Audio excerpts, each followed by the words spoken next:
లోకాల నేలే అమ్మవారి చేతిలో త్రిశూలం నిజంగా మన కళ్ల ముందు కనిపిస్తే మాట మూగబోతుంది కదూ.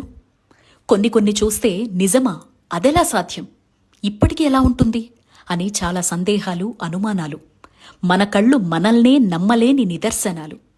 మహిషాసురుణ్ణి అమ్మవారు సంహరించిన త్రిశూలం చూస్తారా? రండి చూపిస్తా. ఇదే ఆ త్రిశూలం. 26 అడుగుల ఎత్తులో పాతాళ్లలోకాన్ని తాకుతూ ఉందని కథనం. దీన్నప్పట్లో 8వ శతాబ్దంలో నిర్మించారు అనేవారు లేకపోలేదు. ఉపాసనా పరులు ఇది సాక్షాత్ మహిషాసురుణ్ణి అమ్మవారు సంహరించిన త్రిశూలంగా చెప్తారు. ఇది ఉత్తరాఖండ్ రాష్ట్రంలో చార్ధామ్ యాత్రలో భాగంగా యమునోత్రి నుంచి గంగోత్రికి వెళ్లేటువంటి మార్గంలో ఉన్న ఉత్తర కాశీలో అత్యంత పురాతనమైన కాశీ విశ్వనాథుడి మందిరంలో ఉంటుంది. ఈ త్రిశూలంలో ఎన్ని ధాతువులున్నాయో, ఏ లోహాలతో చేశారో ఇప్పటికీ అంతు చిక్కని ప్రశ్న.